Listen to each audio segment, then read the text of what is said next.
Okay, so today we're doing the carburetors on a BSA Rocket 31969.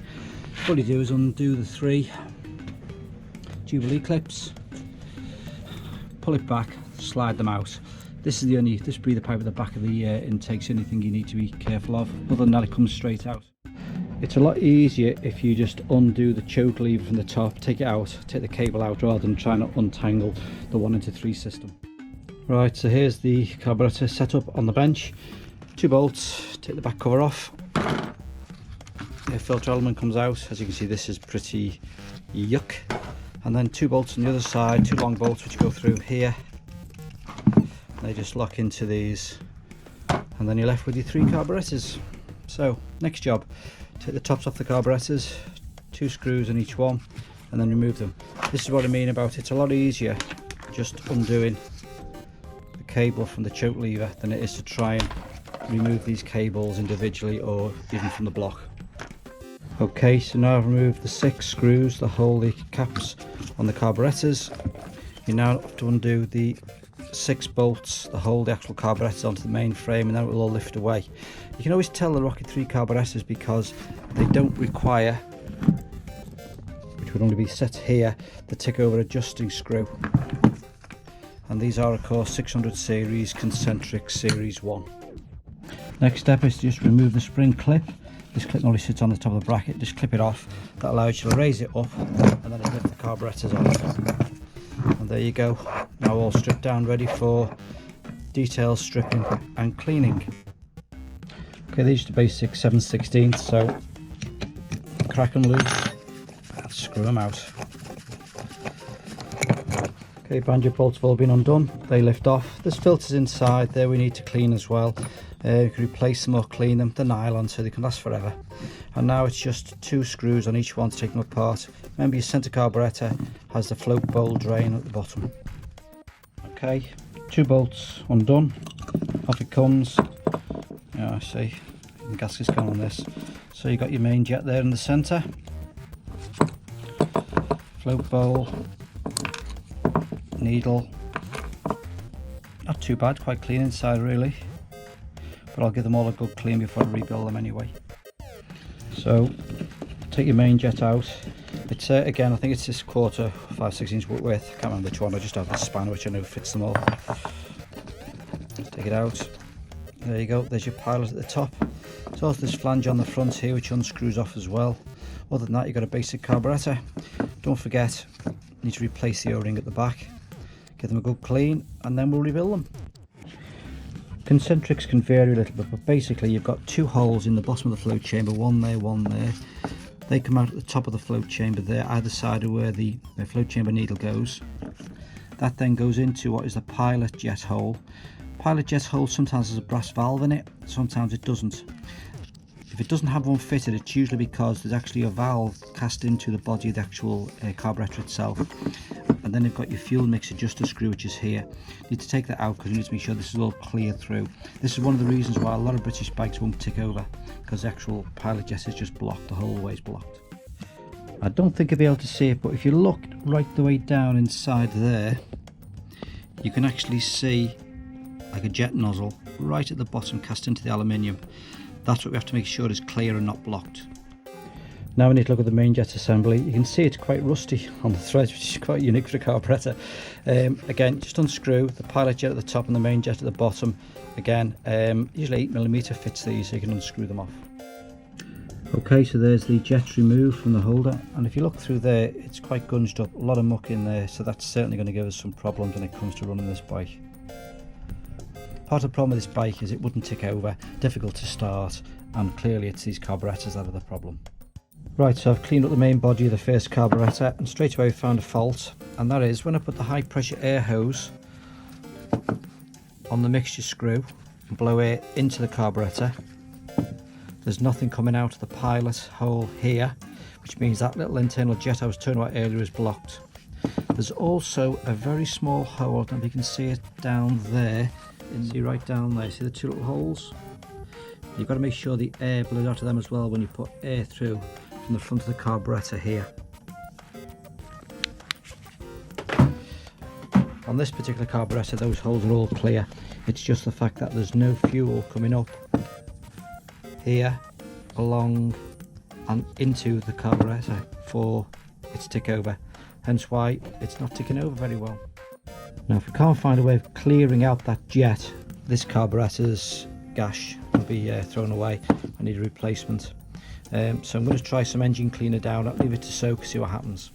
Okay, so after much cleaning and wobbling bits of wire down the holes, etc., I've managed to clear the blockage in that hole. You might not be able to see it, but this is what came out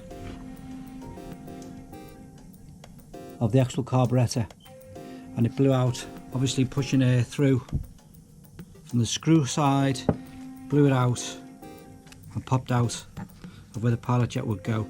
So now hopefully this one will tick over. Okay, now just got to do the same with the other 3 carburetors. So when you're putting high pressure air into here, it should blow out of here, it should blow out of here, and it should blow out of the 2 holes I was showing at the bottom of the carburetor, right down the bottom, the 2 little holes. If you've got them all clear, you've got a really good chance this is going to tick over.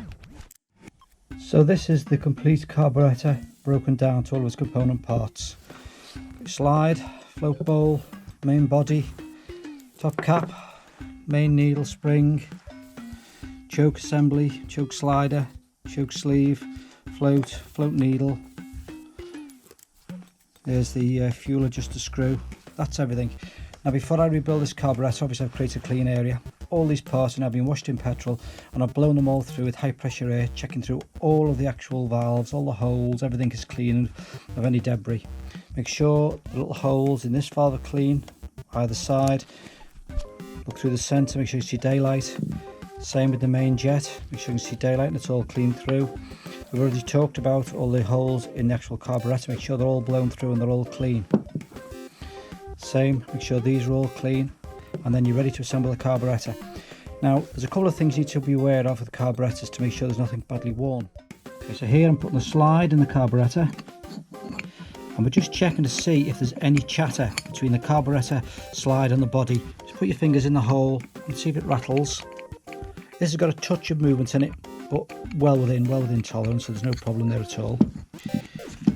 Check your main needle for any marks or scuffs. It's got a couple of marks on it, but again, they don't look too bad. I think we'll get away with it. Make sure your float is fuel tight and there's no liquid inside it. That means it's still sound. Other than that, we're ready to rebuild it. The one thing you do need is a new gasket set. So this is the gasket set I picked up. It's a new gasket set. It's not old stock. This is a new one that's being manufactured in England currently, and it contains all the main gaskets that we need to rebuild this particular carburetor. So we'll make a start. So these are the small O-rings that you get in the pack, and as you said, just started to slide it onto the needle. Slide it all the way down, then roll it into the groove near the top. Okay, so there it is now in the actual groove at the top. Okay, next thing is the actual needle itself. Now there's 3 grooves on the needle at the top that this clips into, and these go into the middle. There we are, clipped into the middle groove. Okay, now I need to rebuild the main jet assembly, so they just screw together to create the main jet. And there's the main jet fully assembled. This can now go back into the carburetor body.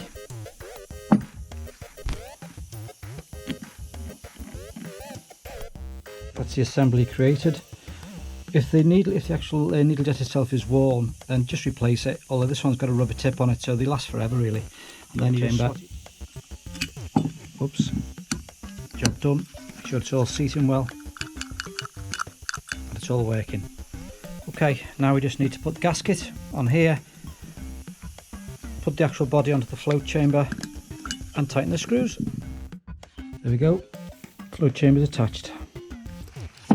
Okay, if you shake the carburetor, you'll hear the float chamber working, so you know it's all in the correct positions. Next thing to insert is the fuel mix screw. Now I always put a touch of grease on the O-ring before I put it in to make sure it goes in without getting pinched or caught. Okay, and it's a case of screwing it all the way in so it stops, and then 1.5 turns out, which is pretty well a basic setting when you first put the carburetors on. Okay, so now we have to actually assemble the slider, and they've got to go in a particular order. If you get it wrong, you won't be able to put it all together. So the first thing to do is to put the cap on here, top of the cover like this. Push this through the hole. Oops, difficult with one hand. Like this. Then the spring. Then this little plate with the raised side uppermost. And this thing slides down, and this slides back till it catches in that slot there in the centre. Okay, so you sit in that slot there in the centre. Okay. Now when you're holding all this assembly in your hand, you've now got to drop the needle into the other slot. You can see that needle is just dropped straight in.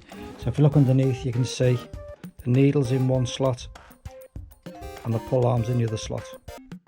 Now let that washer at the bottom slide into position, drop the spring into position, and now we get the little collet which clips underneath. So this is really awkward to do, which is why I've got a held in the vise, because I need a third pair of hands. So you have to depress the spring and then slide this collet underneath the stop. So it's really awkward. Long nose pliers holding it in is the best way to do it that I've found. Okay, now we need to put the choke assembly in. So we start off with the adjuster, screw that into the hole. The cables on this choke system are not particularly good, Nick, but as everyone who's got a British bike knows, you never use the choke anyway. You won't ever tickle the carburetors, and the choke just causes you problems, so it's always in the pull-up position, which is the off-choke position. Okay, so now this is the awkward bit. You have to slide this through the hole first.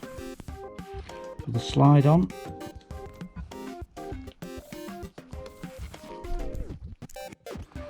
Okay, so it's a bit awkward, so I'll show you. Till the cable's fully pulled out. Slide the cable along, push it back, hold it with your hand, slide it through.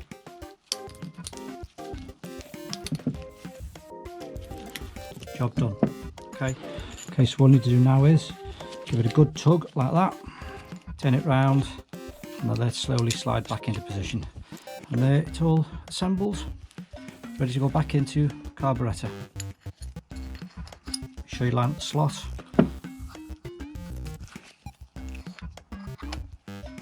Two screws, job done. Okay, so that's carburetor almost finished. So again, banjo bolt stuck in the bottom, the O-ring which goes here. Okay, so that's one down, two more to go.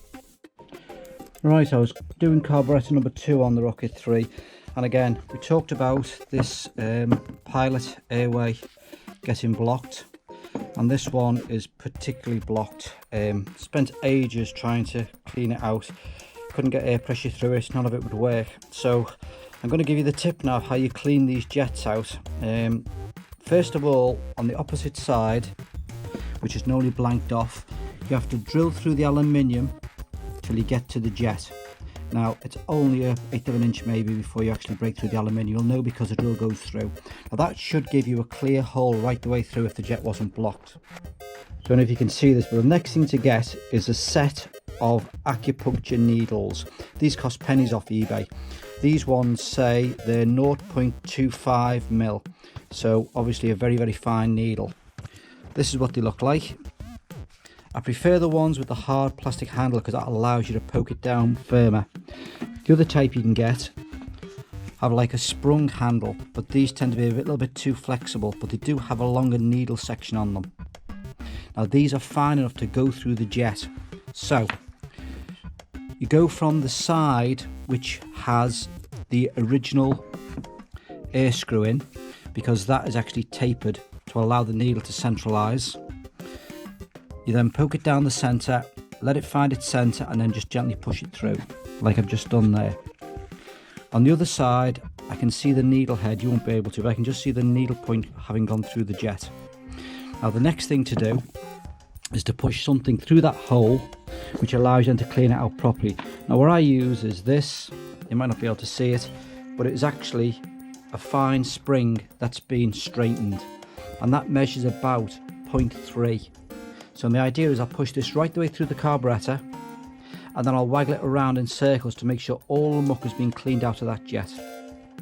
Right, I hope you can see it, but here's the wire and here's the wire here. Now all I'm going to do is rotate the wire around a few times to make sure that that jet's fully cleaned out.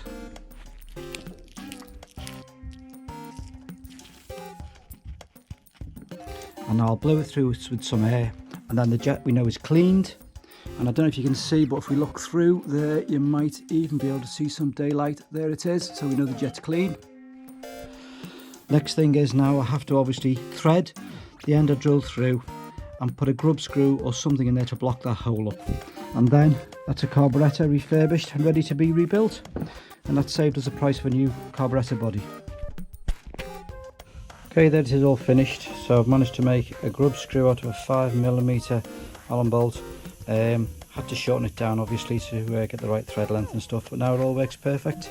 Ready for rebuild. And this is the final job, all rebuilt.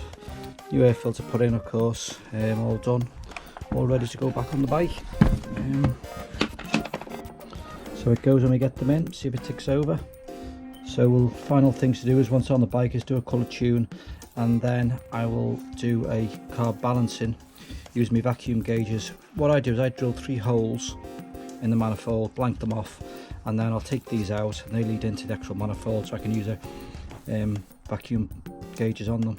So that's the best way of setting these carburetors up, otherwise it can be a bit of a nightmare. Right, so the carburetors are back on the bike. Let's see if it'll start. Give them a tickle.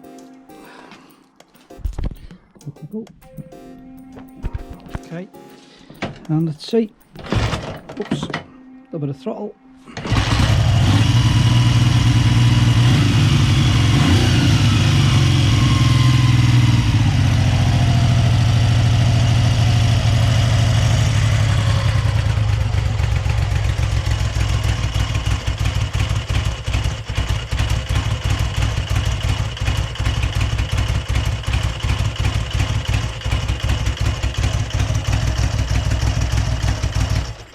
Well, I have to say that's not bad. Again, next thing I'll need a colour tune, and then I'll mess around with the carburetors and get them to be tuned up correctly by using the vacuum gauges for the 3 holes I drilled underneath the actual manifold. But other than that, for a cold start, that's not a bad first start.